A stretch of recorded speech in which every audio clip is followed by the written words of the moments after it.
tersenyum yang cantik bisa jelek. Kalau tersenyum yang jelek, yang kurang-kurang sedikit bisa jadi cantik. Puji Tuhan. Begitu. Kadang-kadang saya lihat kita nyanyikan sorak-sorak bagi Allah. Allah itu, ada orang gini, Allah itu baik. Dia marah dalam hati. Aman. Saya berkata dalam hati, Tuhan ampunilah mereka karena mereka tidak tahu apa yang dia lakukan. Saudara-saudara kekasih dalam nama Yesus, saudara tahu sejarah kenapa listrik pemuda-pemudi atau ibu-ibu ini beda-beda warna. Ada merah marun, ada merah menyala, ada merah jambu, ada yang biru, ada yang hitam ya. Kalau zaman dulu menurut sejarahnya semua listrik warna kuning. Tapi terjadi masalah. Kenapa? Ketika para prajurit kembali dari peperangan, istri-istri mereka menanti, tapi suaminya tidak tahu apakah istrinya itu tersenyum atau menangis. Karena apa? Bibir sama gigi sama-sama kuning. Belum ada sikat gigi pada saat itu. Lalu saya ingat kelas 1 SD tahun 70, saya lihat orang gabah padi itu dijadikan abu piring, itulah jadi gosok gigi. Jadi pada saat itu tidak ada Pepsodent. Setelah itu ada apa? Omaden. Omaden, tahu Omaden? Saya masih pernah pakai itu. Omaden itu rumput di sawah ya. Kira-kira bentuknya seperti ini, lebih halus sedikit. Jadi kita haluskan sedikit lalu kita gosok-gosok. Tapi ada masalah, terjadi scratch. Ya? Dan gigi kita makin menipis. Itu sekedar tambahan aja biar pemuda-pemudi tambah pengetahuannya. Jadi jangan asal mau pakai beli listrik warna kuning, warna biru, nggak tahu sejarahnya. Tanya mungkin orang tua kita dulu masih ada di sini yang pakai abu piring dulu sama omatnya. Maka tersenyumlah. Puji Tuhan. Saudara-saudara kekasih dalam nama Yesus Kristus. Kalau saudara bertanya, kalau Tuhan akan menjadikan segala sesuatunya indah pada waktunya, itu di mana? Saya akan jawab, itu ada di Ibrani 11 ayat 1, yaitu iman. Iman adalah dasar dari segala sesuatu yang kita pikirkan dan bukti dari segala sesuatu yang tidak kita lihat. Doa kita berdoa dalam hati agar hujan dikecilkan sedikit. Katakan, kalau Tuhan mau, tolong kecilkan sedikit. Biar lebih enak kita dengar firman Tuhan. Jangan dipaksa tapi. Iman adalah dasar dari segala sesuatu yang tidak kita lihat dan bukti dari segala sesuatu yang kita harapkan dan bukti segala sesuatu yang tidak kita lihat. Saudaraku, ketika Yusuf dibuang, ketika Yusuf dijual, ketika Yusuf dikonfirmasi oleh Tuhan, Yusuf tidak berjumpa dengan Allah. Dia tidak sempat bertemu seperti Nabi Musa bertemu dengan Allah. Tapi Yusuf memiliki iman. Dia percaya kalau Allah berkata bahwa bulan dan matahari serta bintang akan tunduk kepadanya. Dia percaya. Dia juga percaya ketika Allah berkata, engkau tidak lagi selamanya jadi ekor, engkau akan jadi kepala. Itu dia percaya. Saudara-saudara kasih dalam nama Yesus. Maka kalau saudara bertanya kepada saya, lalu kapan itu janji Tuhan yang indah? Saya akan jawab, tidak tahu.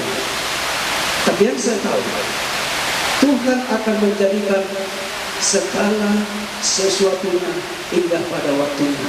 Puji Tuhan. Engkau hanya perlu percaya. Engkau hanya perlu berusaha, saudara-saudara. Lihat Yusuf. Saudaraku, berapa lama dia menunggu? Berapa lama dia menunggu? Yusuf menunggu janji Allah menjadi kepala selama berapa tahun? 17 tahun. Dia dibuang ketika dia berumur 13 tahun. Dia menjadi kepala ketika dia berumur 30 tahun. Saat dia dipanggil dari penjara, saudaraku, menghadap Raja Firaun. Pada hari dia berdiri di hadapan Raja Firaun, maka sejak hari itulah Yusuf tidak lagi menjadi narapidana.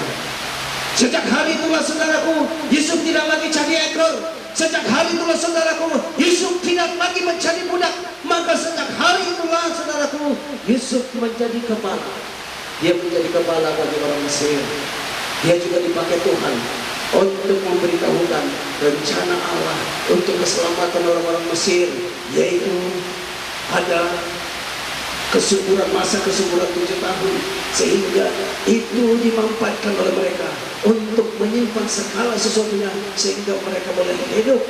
Dan saudaraku, berkat semuanya itu, saudara-saudaranya, keluarganya juga bisa selamat ketika kelaparan saudaraku terjadi di Kanaan. Keluarganya, abang-abangnya, adiknya, dan orang tuanya datang. Saudaraku, Yusuf memberi mereka tempat. Yusuf tidak iri, Yusuf tidak marah. Dia tetap menjadi seorang yang setia dan yang mencintai keluarganya. Puji Tuhan, puji Tuhan. Saudara-saudara kasih dalam nama Yesus Kristus, Tuhan katakan kepada Yusuf, engkau akan menjadi kepala. Dia beri konfirmasi kepada Yusuf. Mungkin Tuhan sudah beri konfirmasi kepada pemudi, kepada pemuda, kepada kaum bapak, kepada kaum ibu selama ini. Dengan apa? Dengan talenta yang kau miliki. Dengan apa? Dengan pekerjaan, dengan penghasilan yang kau miliki. Sebenarnya dia sudah beri konfirmasi kepada engkau agar engkau baik-baik merencanakan hidupmu, masa depanmu, sehingga saudaraku, apa yang kau dapatkan hari ini tidak habis hari ini. Maka ada sebagian yang sekolah, melanjutkan sekolahnya. Itu bagian daripada konfirmasi Allah. Mungkin saudara tidak bermimpi langsung seperti mana Yusuf, tapi lewat apa yang Tuhan izinkan bagi engkau hari ini, pastikan engkau bisa seperti mana Yusuf. Saudara-saudara terkasih dalam nama Yesus Kristus, 13 tahun saudaraku, Yusuf menunggu. Dalam menunggu saudaraku, ada step-step, ada tahapan-tahapan yang harus kita lewati. Yusuf sudah melewati tahapan yang paling dasar, yaitu ketika dia dibuang ke dasar sumur yang kering. Maka saudaraku, kalau saudara mau naik ke step yang ketiga ini, saudara harus lewat dulu dari lantai pertama, baru saudara masuk ke sini, lalu naik ke sini. Maka saudaraku, engkau jangan pernah berharap engkau akan dibawakan oleh Tuhan kepada step yang kedua atau tahapan yang ketiga kalau engkau belum melewati tahapan yang pertama. Puji Tuhan, karena itu setia dalam segala keadaan.